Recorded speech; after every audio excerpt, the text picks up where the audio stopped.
Time now for The Real Estate Connection with Stephen TheardGood, a realtor and certified probate and real estate specialist. Whether you're a first-time homebuyer or a seasoned investor looking to downsize, move up, or refinance, this program is for you.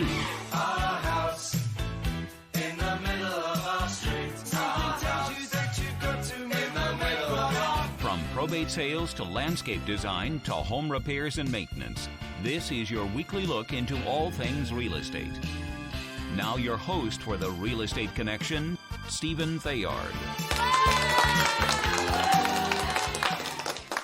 Hey everybody, welcome to another episode of The Real Estate Connection. Thank you for joining me again on the show. The Real Estate Connection is brought to you by Good Patriot Realty. A salute to home ownership. Thank you again for joining us. Hey, on today's show, we're going to talk about something that doesn't come up very much. It's motivation. In life, we all need motivation to do things. We're motivated to eat because we're hungry. We're motivated to make money because we need to pay our bills. We're motivated to get in shape because we're gaining weight. Whatever that motivation is, we're going to be talking about motivation. Why do people buy and sell homes in up and down real estate markets? So if you're new to the podcast and you don't want to miss another episode, just subscribe here at Apple Podcasts, The Real Estate Connection. Look for the guy in the blue square with the gray cowboy hat and just type in The Real Estate Connection. You should be able to find it, no problem. We are also now on iHeartRadio and Spotify. So if you're looking on any one of those platforms, you should be able to find us. Another platform not so much used that is out there is Podbean, and that's the platform that I use to create and load up the podcast and distribute this all out to everybody else. But I know that's a lot of mumbo jumbo and all that other stuff, so we're just going to get back to what we're supposed to be talking about, which is motivation. Why do people buy and sell homes in up and down real estate markets? All right, so if you're thinking about buying or selling a home in this market, though, give me a call, Stephen TheardGood, at 408-472-0817. Again, 408-472-0817, broker owner, Good Patriot Realty. A salute to home ownership. California DRE number 017000019. That's for all the legal requirements that we have out here. All right, so into the show. So the answer to this question is simple and complex at the same time. And what's the question? Why do people buy and sell homes in up and down markets? The simple answer is that at some point in our lives, at some point our lives dictate a change, right? I like to call it an inflection point in your life that dictates a change. Because I'm telling you right now, nobody wakes up in the morning and goes, I think I'll buy a house today. Or, I think I'll sell my house today. That's not how it works, right? There's something in your life that changes. Information comes in the door. You process it. You go, I need to make a change. And then an inflection point happens. You make that decision. And as part of this new information and the decision that you made, real estate is part of the process to getting from point A to point B, right? That is what motivates people to buy or sell real estate in an up or down market. So, for example, right? This is the first example I'm going to use. This is a made-up example. For example, you receive news of a job promotion, cha-ching, with more money, more responsibility, but you're required to move to a new city in order to accept the new position. Inflection point just happened, right? It could be a phone call, it could be an email, it doesn't matter. You get news, information goes in, you process it. Hey, honey, I got a promotion. More money, more information, more responsibility. However, they want me to move to Kansas City, right? So you and your wife talk about it, or you just talk about it with yourself and your family or whoever is involved in your life at the time. That's your advisor, whether you're praying to God about it, right? You think, you process, and you have to make a decision. So if you own a home and you decide to take that job, you might have to sell that house in order to move to the new location. That's what I'm talking about in regards to inflection point in your life. Now, for me, in my story, why I bought my first house was because I had a child, then I had a second child, and I was renting a 1 bedroom, 1 bath apartment with my wife, and we needed to get to a 2 bedroom, 2 bath apartment. Actually, no, we were in a 2 bedroom, 2 bath, and we needed a 3 bedroom. That's right, because me and my wife and my first child. So we had a second child on the way. We needed a 3 bedroom because we wanted to put each kid in their own room. So we started looking around to see how much a 3 bedroom was and where we could move. And I started looking at these prices, and I'm like, whoa, that's expensive. And so I said, I wonder if a mortgage is the same amount of money as renting a 3 bedroom, 2 bath. So I started asking questions and getting information. Inflection point, new child on the way, needed more space, cost more money. Does it make sense to keep renting or buy a property at this point in my life? What is the best decision? Well, ultimately, found out that the rent was about the same amount as a mortgage. And so at that point, the decision was made, buying a house, because it didn't make any sense to me at the time to throw away all that money to rent when I could be paying a mortgage and owning something. So that was my personal inflection point, and that's what made me a real estate buyer, right? I was motivated, had to find space for the kid coming along, needed a place, didn't want to throw money away on rent. Once you understand that piece of information, it's hard to go backwards. You just can't, right?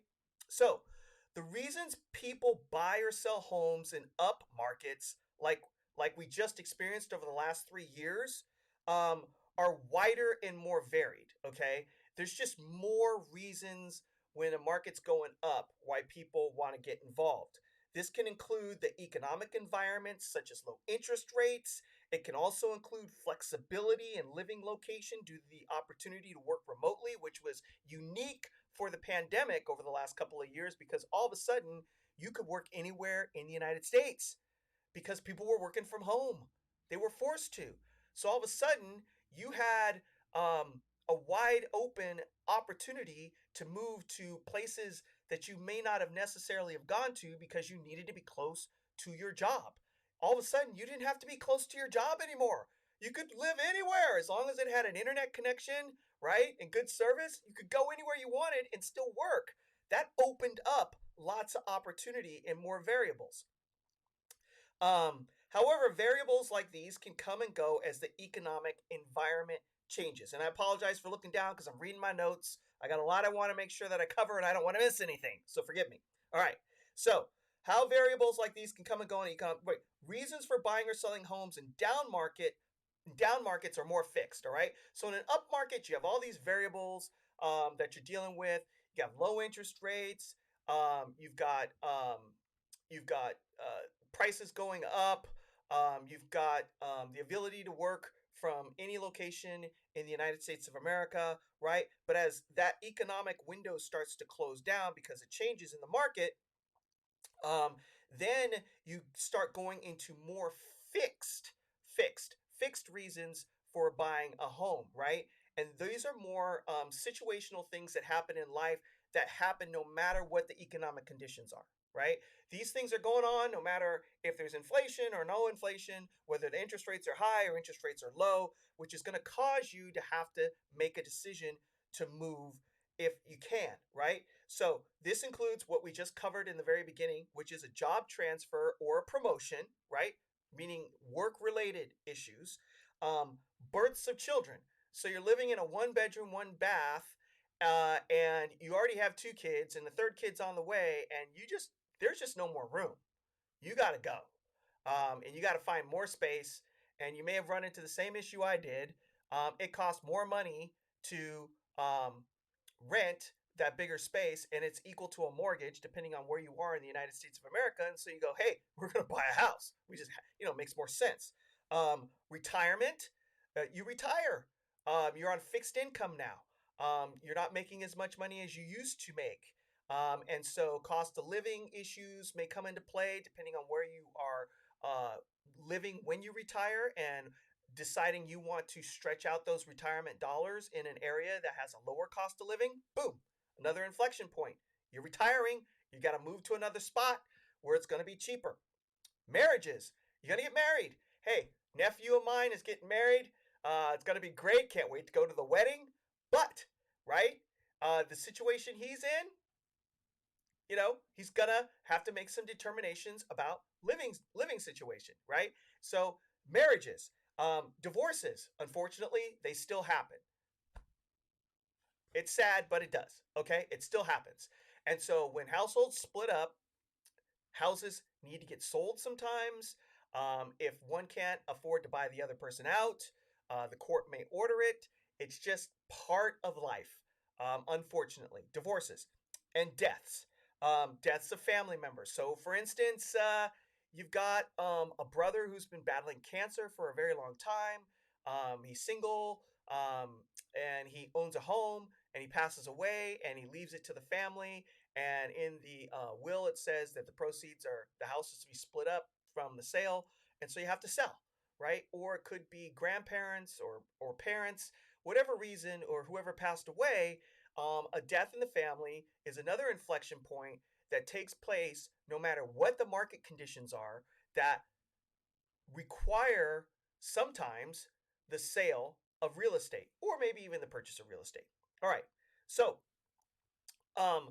now there's one thing that we haven't covered that I need to raise up. All right, and it's another fixed point that causes people to either buy or sell homes in both up markets and down markets. All right, and it's a four-letter word that starts with an F. It's called fear. All right, I said it. Don't get mad at me. I said it. Fear. All right, I give it that bicycle horn because it makes it sound silly, right?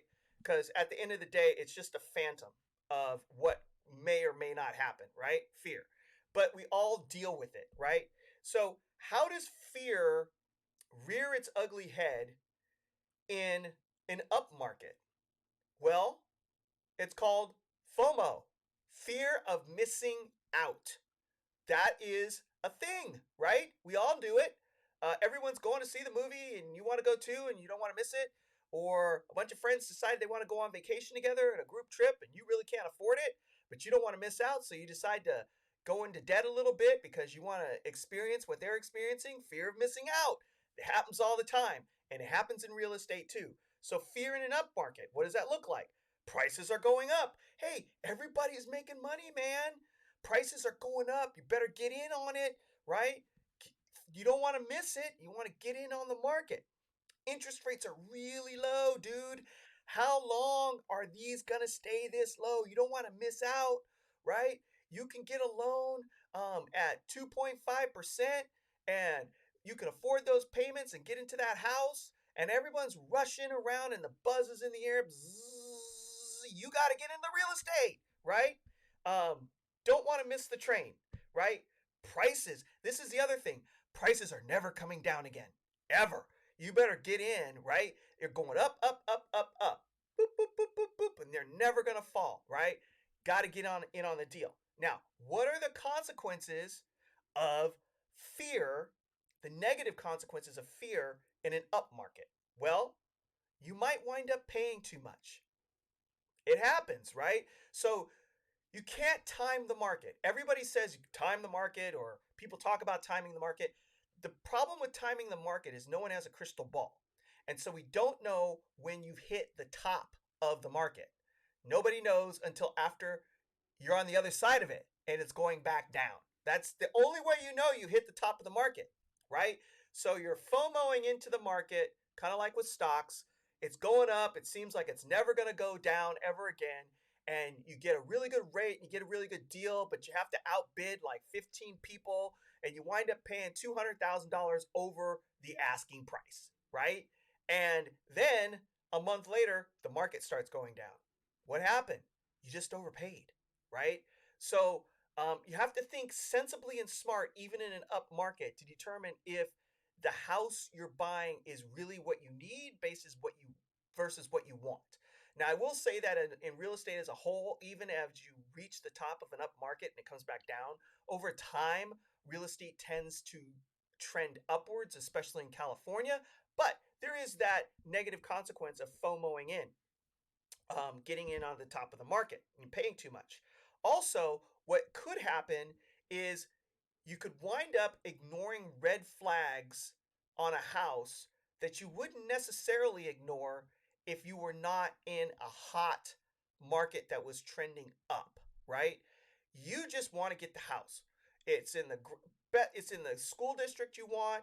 It's close to your job, easy commute. It has all the bells and whistles you were looking for from an exterior perspective. But man, you were reading those inspection reports, and underneath, all of it, there's some serious issues going on. And so you're like, but if I don't get this, I may not get another home. And so because you want the property so badly, you just buy it as is, don't ask for any repairs, and you overpay. Then you get into the thing, and it turns out to be a money pit, right? That's the problem with fear in up market, is that one other big thing of ignoring red flags on the way in, because you just have to have it, right? Okay. Now, fear also exists in a down market, unfortunately. And how does that present itself in a market that's down, right? Prices are going down, so you're afraid. Everything's going down. It's losing value. Everything's losing value. Everything's losing value. Everything's losing value. I don't know if I want to get into real estate. It's just going down. It's going down. It's going down. Now, this phenomenon happened in my lifetime, and if you're old enough, in your lifetime. And it was back in 2005, 2006, when the real estate bubble burst, and all of a sudden prices were just crashing. And I remember people in California were running around going, I'm never buying real estate ever again. Prices are never going to go back up. Look at everything's going down. People have lost their shirts. They're getting foreclosed on. Real estate, it's a horrible investment. I mean, all of that negative stuff was in the air. And look at us now. It's all come back in spades. It's just come back, right? Interest rates are too high. It's too expensive to buy a house right now. I'm going to wait. I'm going to wait. I'm going to wait. I'm waiting. I'm waiting. I'm not going to do anything. I'm going to wait. I'm just going to sit here and wait, right? Because I'm afraid I don't want to get into a rate that's too high, blah, blah, blah, right? Okay. I don't want to overpay. Prices are coming down. What if I buy a house and the prices keep coming down? I overpaid. I don't want to do that. Fear, fear, fear, right? People are afraid of losing money. And yes, everyone's got that in the back of their head. It's not a bad fear. It's not a bad one. I mean, because it protects your financial position, right? You need to be smart with the money. It takes it. You work really hard to earn it, so you have to be careful with it, right? So I understand that fear, but sometimes it prevents good decisions from happening, right? So what are the negative consequences of having fear in a down market? One, you miss a good deal because you're waiting for a better one. I see it happen all the time, right? That's a really good deal, but man, I think I can do a little better. What happens? The deal comes and goes, and then you wind up not being able to do better, and you miss the opportunity because you were afraid to pull the trigger, right? Real estate is one of those things that you have to have other reasons besides fear to buy, right? If it makes sense for you and your family to fix in place for 30 years your cost of living in a property that you get to control and paint and fix and do all the things, that's a good deal, right? Because you don't have to worry about your rent going up. You don't have to worry about getting evicted by your landlord, and that payment's not going to change. You're going to get a 30-year fixed rate. The only thing that possibly could happen is your payments could go down. Down. Why? Because interest rates, like pricing, go up and down all the time. And even if it seems like it's never going to change, everything comes to an end, right? Look at the market we were just in. a lot of people were saying this thing's never going to end. It keeps going up, up, up, up, up. It came to an end. It stopped. It's not accelerating like it used to. Interest rates will not continue to go up. They will come down eventually. My story again, first house I bought, I think we were in an 8.5% interest rate. We refinanced a few later down to around 7. And they just kept falling and falling and falling to places I'm like, oh my word, I never thought that we would get to this. Holy moly, that's cheap. Let's refinance, right? It happens, right? So even though you may be afraid the interest rate's too high, you're fixing in place your housing cost for 30 years and you don't have to worry about it going up ever again. What you will do is when the rates go down, you'll refinance and your payment will drop and you'll have more money to play with, right? Plus, you're paying off the loan while you still move forward and you're creating equity, which is wealth for you and your family, right? So don't let that fear of a high interest rate stop you. And don't think that there's going to be a better deal around the corner all the time. If it's a good deal and it makes sense, pull the trigger. All right, now, you wait too long. The other negative influence, you're like, okay, interest rates are high, prices are falling, I'm going to wait because I want to hit the bottom of the market. Just like people want to time the top of the market, there are people out there that want to time the bottom of the market. And the same problem exists. You cannot time it because you don't know when you hit it until the prices go up again, right? So you only know that you hit the bottom of the market because the prices start rebounding and going up. So you can't time it, right? You just have to know that when you make this investment for the right reasons with the right heart, that it's going to work out. And over time, you're going to, one, gain equity, which is making money, especially in California. And pricing in California tends to gradually rise over time. So you wait too long and the prices start going up. And usually what that means is you've missed the boat of less competition. All right? What's going on right now in the real estate market is there's not a lot of competition out there because there's a lot of fear out there. Okay? And when there's less competition in the market, that means you get to wheel and deal and negotiate with sellers, right? Because sellers are seeing not a lot of buyers out there. And so they're thinking, I need to get this sold because they have an inflection point, right? I got to get out of the state because I got a job transfer. I got to get the money out of this house in order to do X, Y, or Z. Whatever the reason may be, there's a strong reason why they're selling it, especially in a market right now where to buy a replacement property, you have a higher interest rate and people are kind of worried about that, right? So if they're selling their house, they have a strong reason. And so if you're one of the buyers that is operating not from a perspective of fear and you're going out there and you can find a deal and fix your payment for 30 years and then wait for interest rates to drop and then drop that payment, you have more opportunity to negotiate because there's not as much competition.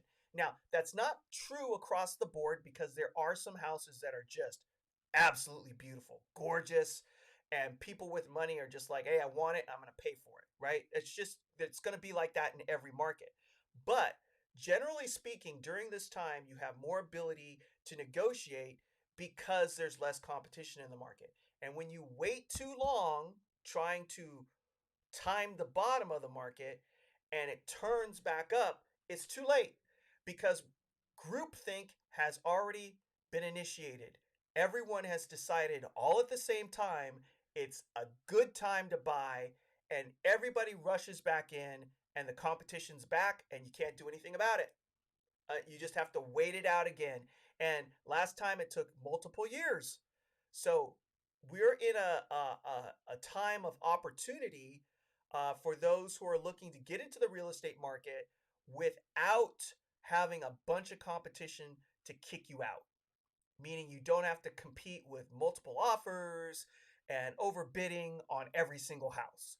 There are going to be houses that have it, but right now it doesn't appear to be every single house. So that's the story, and I'm sticking to it. So those are the reasons why people buy and sell homes in up and down markets. Inflection points that happen in your life. There are more variables when it's an up market because of fear of missing out. And there are less variables in a down market because of fear of overpaying and interest rate issues. But this is the solution to all of it. Be strong and courageous. Do not be afraid.